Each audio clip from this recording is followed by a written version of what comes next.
agora é aquele momento que a gente não gosta de falar, é o tipo de notícia que a gente, infelizmente, tem que dar, apesar de não querer.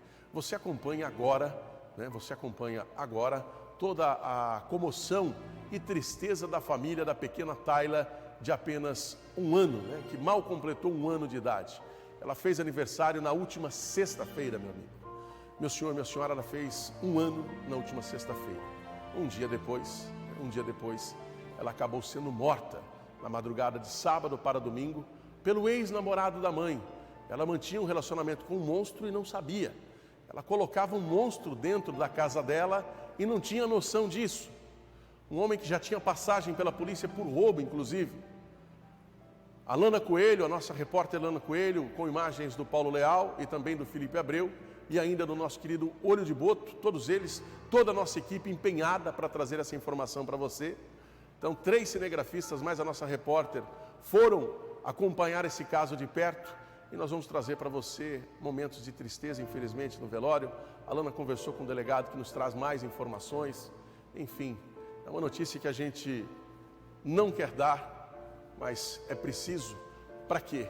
Para alertar você, pai, para alertar você, mãe, você que já se separou, começou um novo relacionamento, para você tomar cuidado com quem você coloca dentro de casa. Eu tenho certeza que essa mãe, ela não sabia que esse monstro que está aqui no telão teria condições de fazer o que ele fez.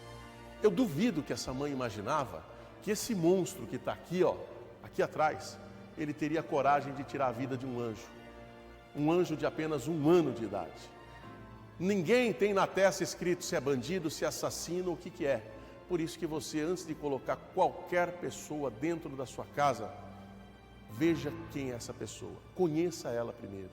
Ele estava mantendo um relacionamento com essa mulher há alguns meses, ela não quis mais continuar o relacionamento, ele não aceitou essa separação e infelizmente tirou a vida dessa criança, dessa pequena. Ele no sábado à noite, ele tinha que buscar a mulher no trabalho, ele não buscou, porque eles acabaram brigando e o que ele fez? Ele raptou essa criança de dentro da casa, onde tinha uma pessoa olhando ela, tinha outras crianças e ela, por ser a menorzinha, 1 aninho de idade, ele catou, levou embora, ficou com ela por um bom tempo e depois você sabe o que esse monstro fez. Vamos agora ver a reportagem aqui da Lana Coelho. Balança.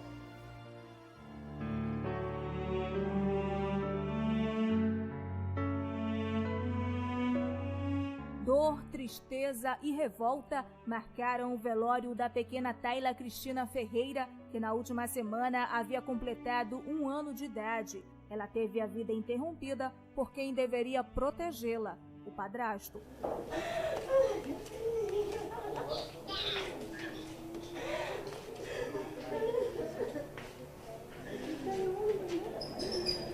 Maria, que é mãe da criança, havia terminado o relacionamento com o Messias Barbosa na tarde antes do crime.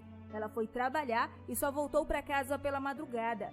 Messias estava em frente à residência esperando por ela e, ao vê-la, tentou a todo custo e sem sucesso reatar o relacionamento.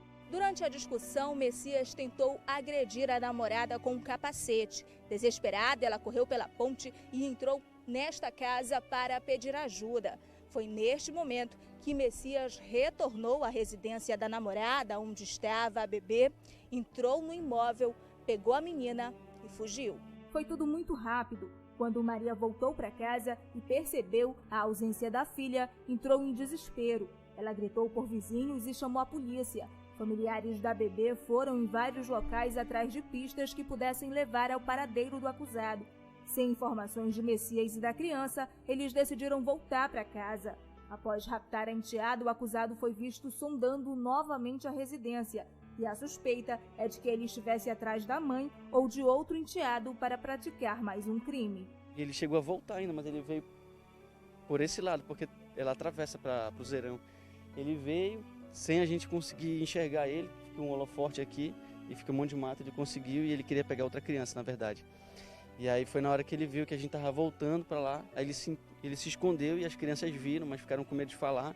E aí na hora que a gente voltou, a gente viu ele correndo. Aí o pessoal avistaram ele, mas ele saiu correndo. Durante a entrevista, Messias confessou que assassinou a criança após uma crise de ciúmes da companheira.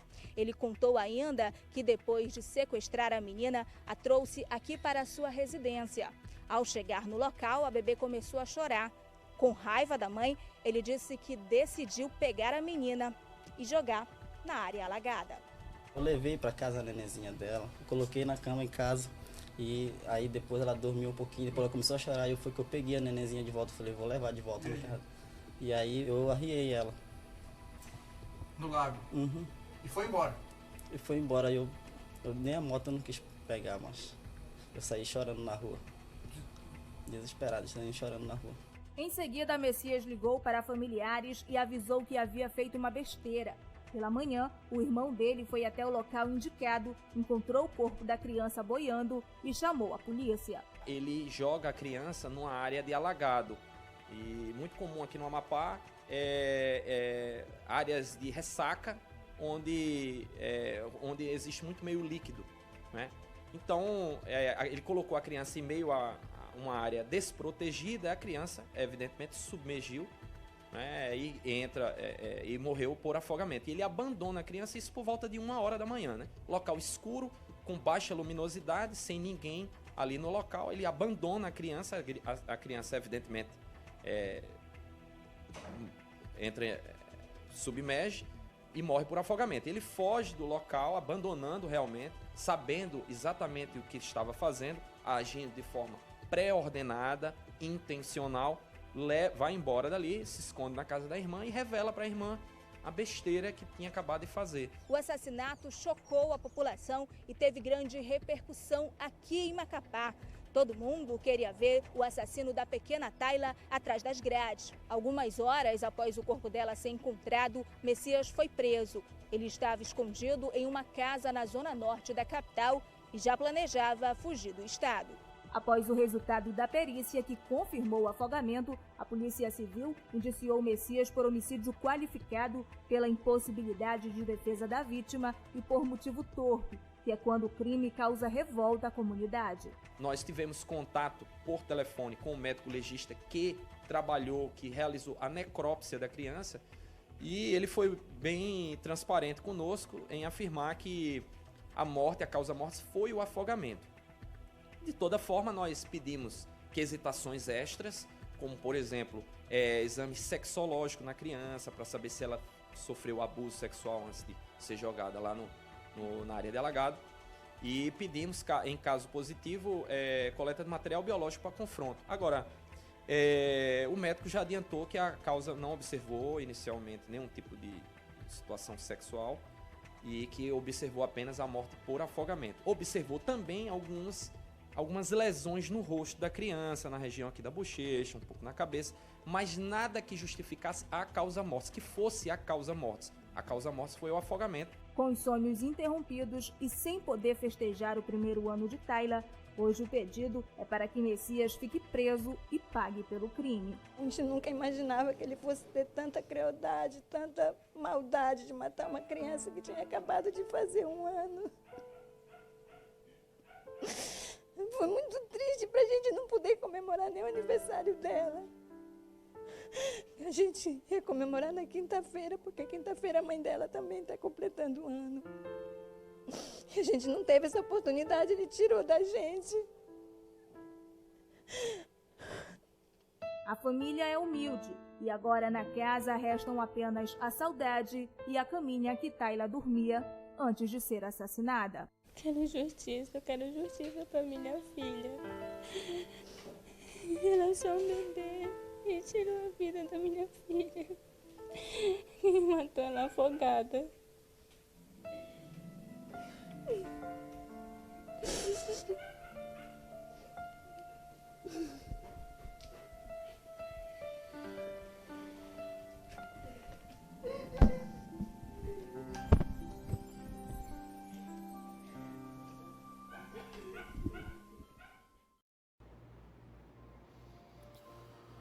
Não tem como a gente não se comover com um caso desse, né, gente? É difícil até encontrar palavras para poder comentar uma atrocidade dessa, né? Os olhos, eles ficam marejados de água, porque eu tenho uma filha de 1 ano e meio, imagina a dor da perca de uma criança nessa idade. Então, a gente fica emocionado realmente, viu? Esse monstro tem que pagar pelo que ele fez, viu? Ele tem que pagar pelo que ele fez. É um traste desse. Você viu que além da asfixia mecânica através de imersão em água, ou seja, é o que diz o laudo, ele afogou realmente a criança, ele pegou e colocou ela dentro da água para que ela fosse afogada. Ele também bateu nela, como disse o delegado, tem marcas no rosto da criança, tem marcas no rosto da pequena Tayla, porque esse monstro, ele estava possuído pelo demônio, como disse muito bem o Luiz Eduardo ontem aqui no programa, né? Porque esse cara foi a personificação do mal na terra, fazer isso com esse anjinho, né? Com esse bebezinho. Um traste desse não dá para entender por que fazer isso, por ciúmes, né? E é mais comum do que a gente imagina esse tipo de crime. Teve também um caso em Londrina, onde um pai, junto com um filho de 9 anos, porque não aceitava a separação, fez a criança gravar um vídeo, mandar o vídeo para a mãe se despedindo e jogou o carro na frente de um caminhão numa rodovia e os dois morreram. Então, terminou o relacionamento, gente, terminou, a vida segue. Para que isso? Para que tirar a vida de inocentes, né? Não dá para entender o que acontece. Jardim, a gente tem a fala daquele traste, para poder a gente colocar aquela outra fala dele aí. Eu quero... É a mesma coisa, mas vamos colocar, sabe por quê? Para mostrar a frieza dele. Eu quero mostrar a frieza desse traste, para na hora que ele cai no Iapém, os presos conversarem com ele, porque até bandido tem código de ética, meu amigo. Bandido, criminoso, ele não aceita esse tipo de crime. Esse cara está no seguro, ele está numa cela separada, mas mais cedo ou mais tarde, ele vai ficar no pavilhão junto com os outros. Mais cedo ou mais tarde, ele vai estar no meio de outros presos, né? Já que no país nosso, no Brasil, não existe pena de morte, porque esse caso é um caso para pena de morte. Esse caso o cara confessa, com frieza, com requintes de crueldade, ele premeditou. Então, vamos esperar a justiça divina, mas quem sabe aqui na terra alguém faça justiça contra esse cara aí. Bota a fala dele. É que a gente está planejando ir para um aniversário com ela, na verdade. E aí, como eu tinha bebido, na verdade, ela mudou de opinião. Falou que nós não ia mais. Aí eu peguei e falei para ela que a gente ia dormir. Ela não quis dormir, porque não queria dormir comigo, na verdade. Tá bom, então. Mas eu vou dormir sozinho, então. Aí eu fui embora, deixei minha moto na frente da casa dela lá. E ela ficou na cabeceira da ponte. Quando eu voltei, mais ou menos 5 minutos, eu voltei lá, ela não estava mais lá. Aí foi aí que eu fiquei pensando besteira. Eu falei, mas como a rua era tão longe de lá, a principal, não tinha dado tempo dela chegar lá. Eu acredito que ela estava escondida por algum lugar ali por perto. Aí foi na hora que eu liguei para ela. Falei, poxa, mãe, vem para nós dormir pelo menos lá em casa. Eu vou levar tua filha para dormir em casa. Aí ela falou assim, faz o que tu quiser. Aí eu falei, tá bom, fui lá, peguei a nenenzinha, levei para casa, coloquei em cima da minha cama, cobri ela, liguei o ventilador, tudo bacana, esperei mais meia hora para ver se ela aparecia, na verdade. Aí ela não apareceu, aí eu resolvi voltar com a criança. Isso mais meia hora depois. Aí eu peguei e levei a criança de volta, eu vou deixar ela no calamar, que ela pode acordar umas 4, 5 horas da manhã, eu vou conseguir conter ela chorando. Aí eu peguei e voltei, quando chegou mais ou menos no meio da ponte, mais ou menos onde nós moramos, foi aí que eu tive outra ideia de deixar a neném. Já. Essa aqui fora, que foi a hora da loucura. Eu deixei a neném lá, em cima desses matos, e fui embora andando na ponte, chorando. Aí eu nem fui de moto, mas já fui só de peste. Deixei minha moto, saí na rua. Aí fui direto pra casa da minha irmã, com gosto. Aí chegou lá, eu falei pra minha irmã que eu tinha deixado a neném lá. Aí minha irmã entrou em desespero também. Perguntou por que eu tinha feito isso. Eu falei, não sei. Aí eu só fiz dar uma hora na minha filha que tava dormindo lá nesse dia lá. Aí eu saí pra rua de novo. Fui pra casa da minha outra irmã, pra Pedrinhas. Falei de novo pra ela a mesma coisa. Aí eu fiquei também muito sem Depois que eu soube de manhã, eu acreditava que alguém tinha pegado ela, não sei. Depois que me falaram de manhã, eu falei... Isso aí. Você viu a frieza dele? Você viu a frieza, né? É um sujeito calculista, frio, que premeditou o que ia fazer, ele pensou muito bem em como atingir essa mulher, em como atingir essa família. Aí fica pagando de coitadinho, querendo dar desculpa, meu amigo. Tomara que você apodreça no fogo do inferno. É o que eu desejo para você. Porque a gente não pode desejar mal para os outros, não. Mas para um cara desse aí tem que pagar, ele tem que pagar. E olha, quem denunciou ele, quem ajudou a colocar ele atrás das grades, foi a própria família. Porque ele, depois de cometer o crime, ele foi para a casa de uma irmã. De lá ele foi para a casa de uma outra irmã. E essa primeira irmã que ele contou a história, foi ela que avisou para o pessoal da Rotan, da Polícia Militar, onde esse monstro estava, porque ele ia fugir, ele já estava se preparando para fugir do Estado, porque ele sabia o que ele fez, ele tinha consciência do que ele fez. Ainda bem que a nossa Polícia Militar é eficiente, a nossa Polícia Militar é muito boa, e com a ajuda da população, com a ajuda da irmã dele, conseguiu botar ele atrás das grades. E agora, ele tem que pagar pelo que ele fez. Bom, gente, vamos seguindo o programa por aqui. Eu vou ali para um rápido intervalo para recuperar o fôlego e eu volto já. Não me abandona não, meu povo!